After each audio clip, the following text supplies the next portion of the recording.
So first up, questions over here. Bring on someone. Hello. Hello? Cool. Hi. Thank you for playing. Yes. Okay, so my first question is if you were in your character, and what would be the first thing you would want to do as that character in your world? Ooh, I love that question.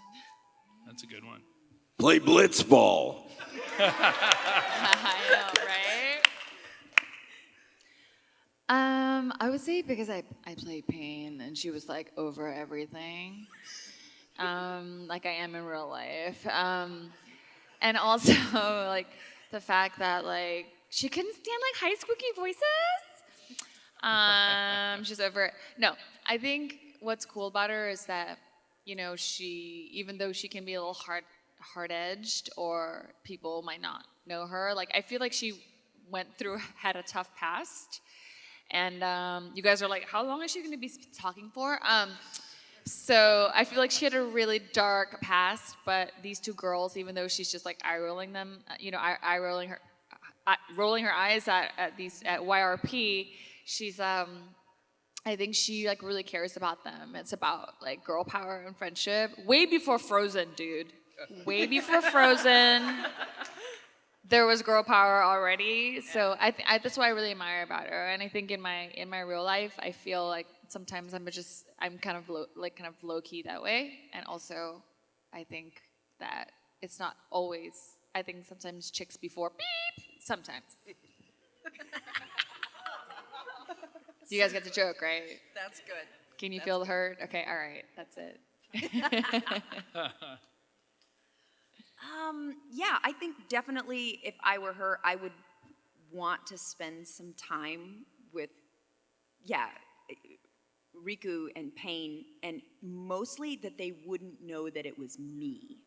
That they would think I was still Yuna, and I would just be like, they don't even know it's me. You know what I mean? Just to see what that's really like. And then the other thing I'd really want to do is wear those shorts in 10-2. Because, hello. Nice legs. Nice. Yeah, right? Legs. I want to wear those shorts. Yeah. You're welcome, Mom. Yeah. And people are like, they're like, yeah, you're so hot. I'm like, that's not me. Yeah. Speaking of which, I'm sure it's clear that I was the body double for Jacked. Don't tell me there's not a 12-pack under here somewhere. The rest is just insulation. Thank you. Thank you very much. Next up. Yeah, thank you. I'm clapping for myself. Yeah. Hi. Okay. Hi. First of all, I wanted to say I really loved Jack's line when you're doing the blitzball, and he's like, I'm the best. That was golden. But I was curious if you guys, since they didn't redo the animations for the mouth when you guys dubbed over it, was there any particular challenge, or in anything, not just Final Fantasy necessarily, but was there anything you had to kind of change as a voice actor to deal with that? I'm going to say, because I go all the way back to a lot of dubbed product, I always think about it like putting a jigsaw puzzle together. A lot of it's in the hands of the editor, but in the hands of the actor, you wouldn't be there if you didn't have the ability to stay consistent and maintain and sustain your character. So the rest becomes adding a technical element to the creative element. You have to make it fit. And we all know there's dubbing that traditionally goes staccato and doesn't fill the space plus give the third dimension of the character, but that's the challenge, so that's the skill set that you're expected to bring to a higher echelon product. You wouldn't be there if you weren't capable of doing that. But yeah, it's more technical than you want to be when you're set free creatively, but it's part of the process. Acting in a vacuum is part of the process. We love to play in the same sandbox. You want to be able to talk and listen, but in interactive gaming, there are so many elements that have to fit together that it's almost doomed to be acted in a vacuum, where your relationship is with the director. If you're the first person in, no one else has been recorded. You're talking to people that are not responding to you. So all of these are technical aspects that are unique to video game recording, but that's the gig. And if you're gonna have longevity in that field of work, you better be able to bring a technicality to your creativity. Perfect answer. Perfect. That was amazing. Word. Yeah. What he said. What he said. Yeah. Thank you guys. No, I do want to say that, like, even though I am Asian, I'm really not good at math. But it literally, dubbing and is kind of an ADR is like verbal math. You literally have to fit a breath like, what? And it's like, please don't go. It's, and so it's an exhale, inhale, and you're like, okay. Or there's a hitch. And so you have to be like, listen, I'm going to the store. They're like, you went the store. It doesn't used to be store. Otherwise, you see that Jackie Not Chan matching that. Yeah. stuff.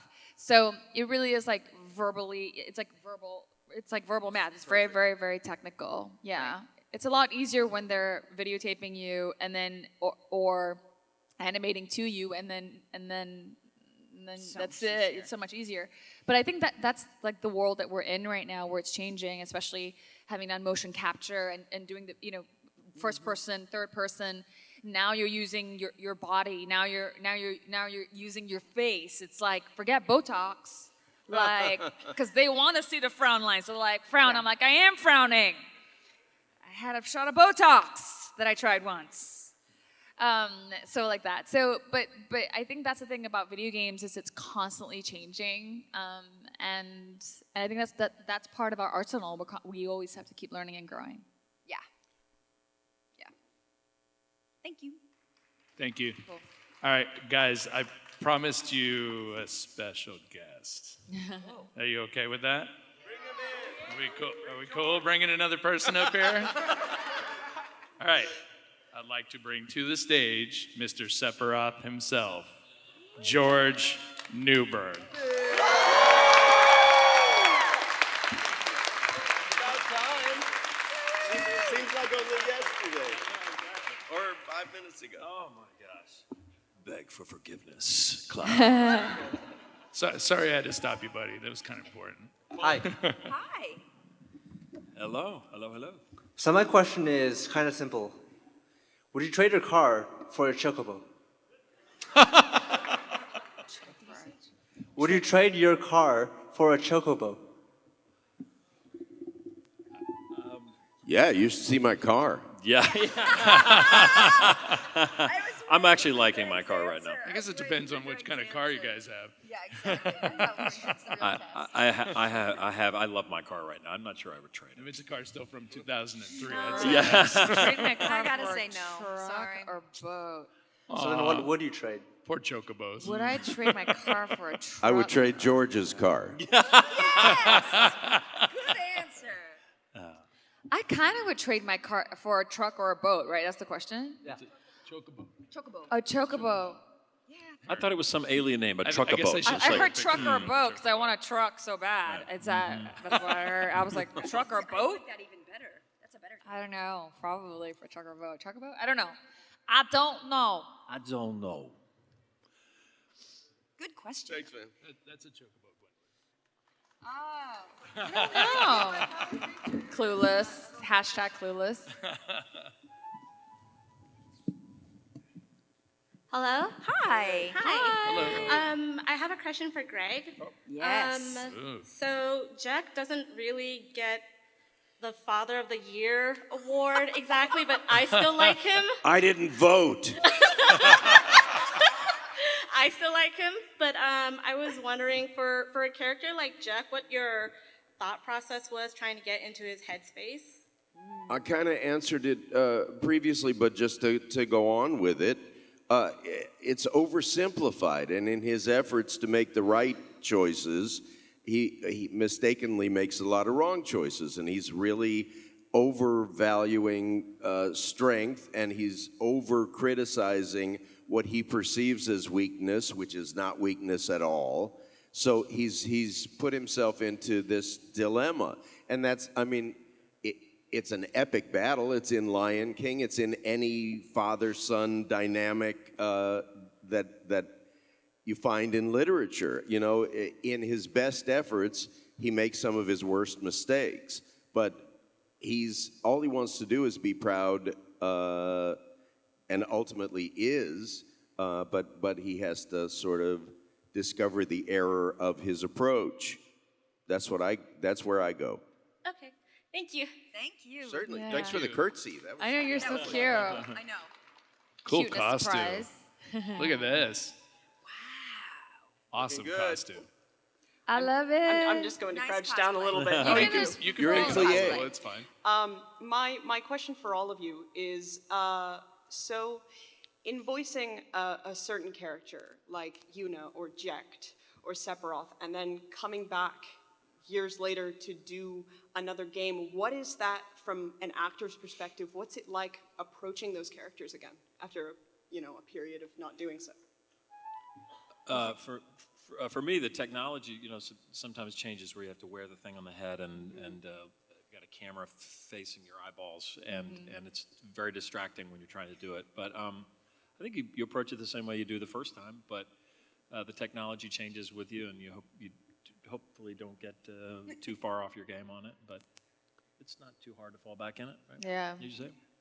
As long as they can give me a little piece to hear and tell me where the story's at. Like, if you can tell me where my character is in relationship to the story, and especially with Yuna, like, you drop her voice down a little. She's grown up a little bit. She's not quite so naive. Let's drop her voice down a tiny bit. You know what I mean? So then I can relate some of that in the voice without making it completely different. That helps me as an actor, And also, again, just a really good director. Yeah. A really good director is such a gift. And good snacks. Oh my God, good snacks. What is wrong with you Yes. people? Yeah, that totally helps. Yes. Is I'll it so answer- much to ask for? I'll answer it on two levels. One is just actor to actor to actor to actor. If you did your homework in the first place and you realize that character in 3 dimensions, you never forget that. You get to go back to it. But the second part of the answer is it's so freaking flattering to return to something that you waved a fond farewell to. It's as good as it gets. That means not only did it reach an audience, not only was it identifiable, but it was embraced enough by that audience to have them ask to have it go on. It's the best. That was an awesome answer.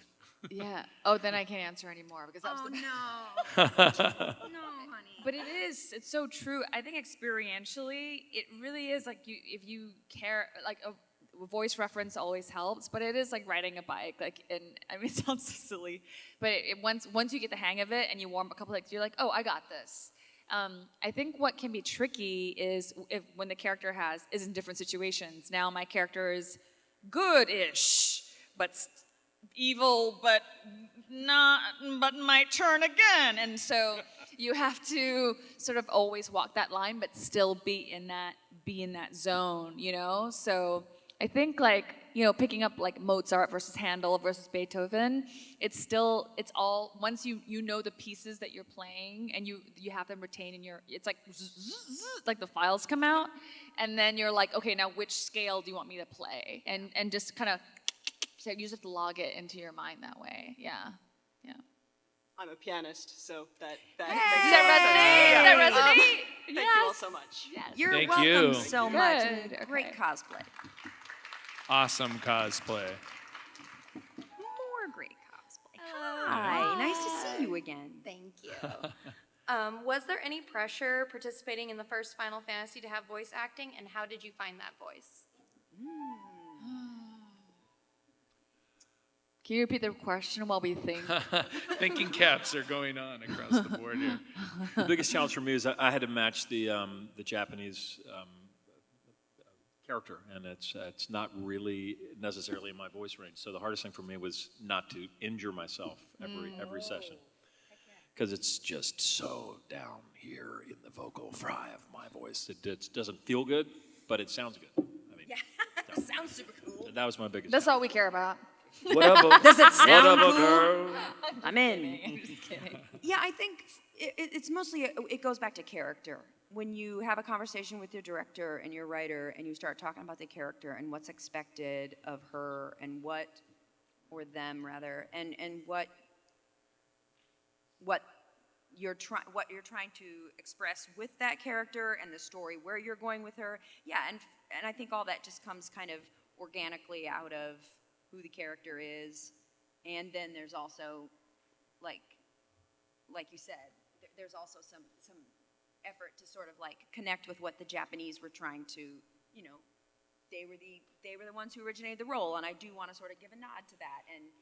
And also it probably will actually really make it easier for me in the long run, because they've probably to some degree like matched that in other ways. So it's like if I'm already matching what they were doing, then it's one less step for me to have to compensate for later on down the road. You know what does that make sense? Yeah. Okay.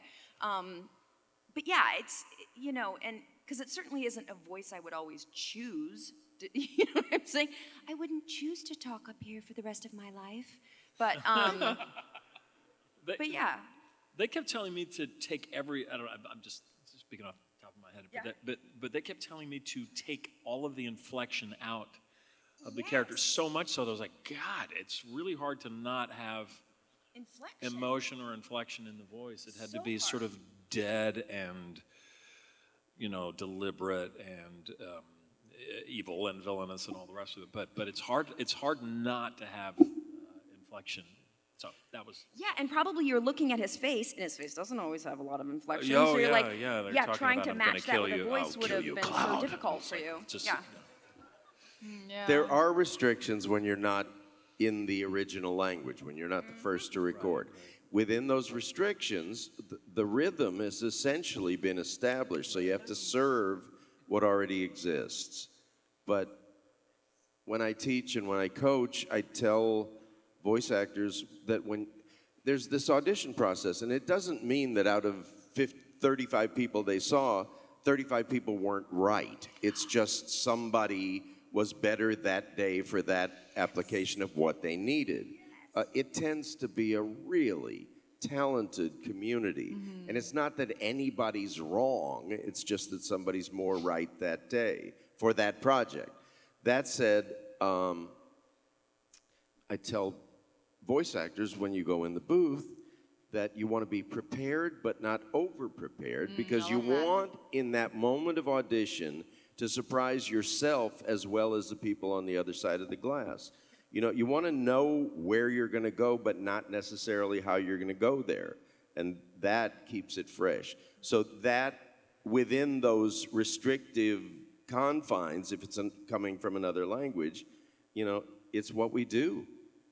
I love that. I would apply that to, for me, you know, I mean, having been blessed to do on camera as well, and doing just all kinds of stuff. Like, I don't like separating voice acting and acting. It's like it's all acting. It's not like you're not just acting from here up as a voice actor. You're acting. We're still acting. Like, it's not like we're limited to this. Is I don't forget what I was even saying. Hello, My coffee this morning. What was it? What were you saying? Oh my gosh. Just essentially that process is the same on camera, off camera. Yes. It doesn't matter. You want to surprise yourself in the moment. Yes, and that you have these buoys about, like, you know, when you do like episodic television, it's kind of like, she's the bad chick. So you don't play, like, I hate playing tone, you know? But sometimes that's kind of, you have the sense of what this character is, and then you have buoys, and then whatever the other actor is giving you or what's in the moment is what turns you on, you know, as well, and can surprise the director and the writers as well, in all mediums. Surprises, that's a good word for it. And you're reminding me, I once auditioned for a production of The Crucible, and I threw a chair at the director, and I got hired. And I'm worried that my performance in the audition was the best it ever got. I hope that's not true, but you never know. So there wasn't a lot of pressure as the first one? Throwing chairs? No. It was fine. He was fine. As the first Little Final tape. Fantasy with voice acting. Oh, It was we just didn't another we job. didn't really think of it that. I didn't think of it that way. I just knew I got this kick ass. Sorry, I got a really kick butt job, and I was excited to do it. That's all. Thank you. Yeah. And she Thank you. threw a chair. Good Awesome question, though, honey. Yeah. Yeah. How's it going, buddy? Hello. Hi. Hi. Nice seeing you guys again. I already forget the question. I don't even know. Yeah. So in your guys' games, as far as like the voice acting goes and stuff, like, do you have like, including the story, like, do you have a favorite part in the games that you've voice acted or that you enjoyed the most? Yes. I usually do. Yeah, there's usually a part. Do I have to say? I love it when he just tortures Cloud all the time and just says these awful existential things like, I am your mother. Who is your mother? I mean, he's just awful. He's just awful. I don't understand any of it. I don't know really what the writers mean by it, but it takes me to some trippy head place, you know. And then to match a Japanese guy who, and I just hear sounds. I don't know any Japanese. Yeah. So I'm trying to, I will murder you with, you know, within the Japanese mouth flap. It's always a trippy session for me. Yeah. For me, it's all good for me. All good. I love being in a booth. I love going to work. I love being by yourself. Yeah, sitting in a vacuum, in a soundproof room. Wearing my jammies. I just specifically for Pain, for Final Fantasy, for those of you, I don't know how, for those of you who finished playing 10-2, a rat. Yeah! Nice job. 100 hours you had. Was when she was on the ship, you know, and she actually gets to be vulnerable. I'm such a cheeseball like that, because she's been so like strong and hard the entire game, where you discover something about her. And we did that over and over again, and I actually cried doing that scene. You remember that scene with her two gal pals, where she's just like, I wouldn't have gotten this far without you. It's because of you two. Listening to you was like, and it so I think when it's more cinematic, and I love the storytelling aspects of the games, you know, and that's why I think this game is so iconic. It really did connect with people, you know. I had a fan say like, it's because of you I went to video game school, and I was like, oh, I'm old. I'm like, oh my gosh. She was Thank like, you, when I was, I'm old. yeah, right. She's like, when I was in 8th grade, I was like, oh, okay. What's your favorite part? Yeah. Oh, mine? Yeah. Oh, that's really hard to say. I don't know. I kind of like the romantic aspect of the game in 10. Yeah, you do. When Titus and Yuna are in the water and then they end up. Keep going. They end up. Keep going. But slow down the way you're talking. Wow. Slow it down. Slow steamy it in here. down. A little slower. You know, they're in the water talking about. Hello. But like a little lower though, just like a little lower. The lights come on, the little Yes. bubbles, and they start to kiss underwater. Easy. Right. That was probably my favorite. It's beautiful. It is beautiful. Awesome. Thank you. He's like, I have to go now. Thank you, buddy. Thank you. That was Thank awesome. you. Hello. Hello. Hello. Hello. Hello. My question I had for you guys was, how did you when you auditioned for the role? How did it went, and your reaction once you realized you got the roles? Oh. So he wants to know about the audition process. I didn't audition. I think I got called in just to do a voice scratch temporary thing for the guy. I didn't audition, and then they just kept having me do it. So, honestly, Like over and over again. Yeah, I don't know. And then And I just like Superman, Tim Daly was like busy, so I got his job. And then some other guy misses Sephiroth. So, that's the story of my life. I swear, I just show up for things and they turn into things. I'm very lucky. Great. But I had a quick question for the whole Final Fantasy world. And you may know this too, you go into voice it, you see a lot of it is done to the interstitial, the animation and the CGI is so much better in the not the gameplay, but the stories. In the booth, it's so terrible. But You mean in the cutscenes? What's it called? They're called cutscenes. Yeah, the cutscenes. Yeah. When are they going to make the gameplay as good as that? No, I'm serious. I watch it and I go, God, it's so beautiful. It's so real. Yeah. I want to play that game. And then I see the gameplay. It's like, okay, it's good, but it's not quite as good. Yeah, Is the computing power not there yet? Is that the way that goes? Is it processing power? I don't know.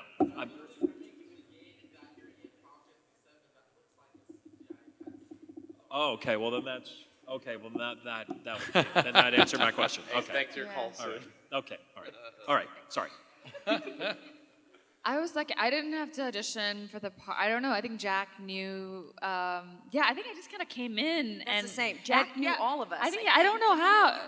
I don't even know. Yeah, but I think he was like, just start. Yeah, I think it's probably what happened. I didn't even know that was called Scratch because it was like my second Jack, job. Yeah. Just start talking. Yeah. He's like, just do it. And so he was like, just do a female version of me. I was like, all right. Oh my God. Yeah. That's funny. And Jack. Oh my God, that's funny. He's kind of like his voice director that's very just kind of like, just do it. Like, I hate my life. Just do it, okay? Yeah, that's perfect. I was moved. That was great. Moving on. Next 5,000 lines.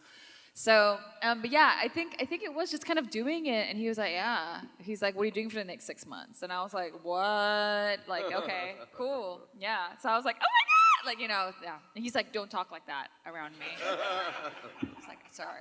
I auditioned like I've auditioned for everything else, and the answer is, you just, if you're happy with what you did, then if it's you, they find you, and if it's not, you need to move on to what's next. Mm-hmm. But you feel good about what you did, but you don't know if it's you until they call and say it's you.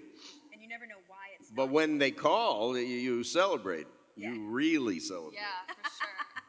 Yeah, it's true. It's true. Thank you, buddy. You. We appreciate it. Thank you guys very much. Yeah. Come on down. Hello. Hi. My question is mostly for George Newbern, but it may apply to the rest of you depending on your roles. Nope. But George, like you said earlier, you mostly play Superman. Yeah. And being, the hero and the true epitome of like justice and right. Yeah. How do you get out of a role that's really good and then go to like a villain like Sephiroth? Just luck. I tell you, before I did that, I did a lot of on-camera stuff, and I played good guys for decades, like in the Father of the Bride movies or Adventures in Babysitting. I played like the cleanest, squeakiest guy, and then I got to play an assassin in this show called Scandal on ABC for 7 years. So my career has suddenly been, there's nothing in between. I don't know how that happened, but in terms of your headspace and where you go for that, it's almost like if you tickle the good guy, he starts to get bad a little bit. You just get tickled and it goes to a place that seems worse. Tickling the good guy makes the bad even worse. I don't know how else to describe it. So, George, you like to be tickled? Is that Yeah, I like to be tickled. Slowly. Let's bring back up that romance guy who I don't mean tickle. Was doing the romance? I mean metaphorically tickled, Let's tickle not him. physically tickled, but just sort of like your psyche. You just sort of tickled I don't know. to the bad Some place. of us just No, found we a get it. No, it's name brilliant. for Just a our second, hold on, weekend. Anyway. Oh, bad guys are more fun. Yeah, Yes, exactly. yes. You get to chew the scenery. Yeah, exactly. Villains are always more fun. Exactly. Yeah. I like playing women with courage. Please title this panel "Tickling the Bad Guy." Tickling the bad guy. Just call the You- whole no, you thing. If you tickle the good guy enough, maybe No, he turns right. evil. I like that. That's my next tweet. Yeah. That's awesome. Yeah. Gosh. Thank you. Thank you, buddy. Thank you. And I think this is our last one. Last question, guys. Saved the best for last. Yeah, better be it's good, better man. be No good. pressure. Better be good. Don't mess Oh this my up. No God. pressure at No all. pressure. Okay, may I first say that Final Fantasy is my favorite game series, so thank you guys for coming. I was wondering, so Final Fantasy X they're both epic series. So Final Fantasy X and X-2 are both epics, but one is of course like much more somber, much more like grave situation, and then the other one is like, oh, bubbly poppy. I don't know why you say that. We start 10-2 in booty shorts, guns, and a pop show. Yeah, I don't know what you're talking about. What are you talking I'm totally about? against it. Within Clearly, it. you weren't getting the message. That's why Payne's there to like ground them. So I was wondering what was the contrast between working on something like as somber as 10 and moving on to something as so they're both fun, but like so overtly fun like 10-2. Oddly enough, for us, it didn't feel as different because you're still in the world, you're still achieving the same goals, which are very serious. I mean, these are do or die goals for them. And even in the midst of doing those shows that were poppy and fun to you guys, they still had this message. What they were doing with those shows in the world wasn't just good fun. It was more like, the messages they had for those shows, pardon me, were still very, we're still kind of serious in a way. You know what I'm saying? So it wasn't that different, really. We still were playing, and it was still, and especially starting out, you still have to remind everyone of who you were. This is still the same Pain you loved. It's still the same Riku you loved. So there is some definite nods to the old us, right out of the gate. So it wasn't too different. More for me personally, it's just with that knowledge of what she's lost, in the middle of all this fun, there's sort of a sadness about her, which is so complex and interesting to play.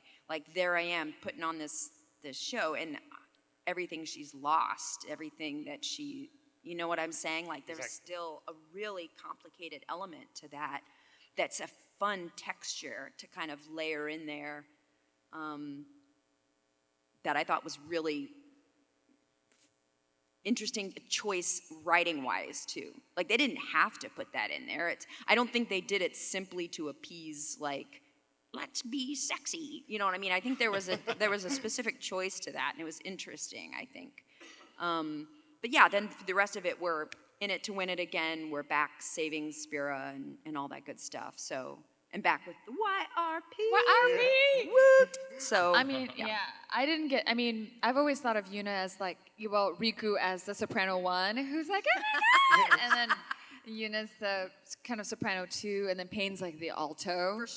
For sure. And that trio. So, but I do think, Payne came in at 10-2, it wasn't in 10, so, it was a fresh thing for me. But I think it brought people a lot of joy. Yeah. So, you know what I mean? So, some people say it's really poppy and rocky, but I do feel like it was still really good storytelling. It was. Yeah, They were both I great. did feel too. Can anyone describe to me what the second Sephiroth I did was Kingdom Hearts, and there was Kingdom Hearts, Yeah. Kingdom Hearts, yeah. Yeah, but suddenly I'm with Donald Duck and all these characters. What the hell is going on? Would someone please tell me what the hell I was doing in this? And then the rest of it's super serious, but then there were all these characters from the other. I don't know. Well, Still haven't recovered from that. Anyone? You were also in Kingdom Hearts too. Yeah, we were. It was they made our characters smaller, and they made us had no But bones. they're very popular. People really love that. Float that around. Kingdom Hearts And then there was the Lillykins, and then there was. It got. Yeah, weird. I was like, what is happening? Yeah, I'm why am I with Donald Duck? I think don't I still need to talk to someone about this to talk me down from it. I don't know what the hell happened. I watched it and went, what? No, what? And I was Eeyore in Kingdom Hearts 2. So you gotta understand from the other perspective. These kids come running in the 100-acre wood with hair going this way and hair going this way. How can hair go this way and this way? Love it. On that note, that was a very good finish. Yes. Good question. Yes. All right, guys, give it up for these guys. Weren't they Thank awesome? you for having us. Eddie Burris, Gwendoline Yeo, Greg Berger, and of course, George Newbern. Thank you guys. Thank you Thank you, guys. SAC Anime.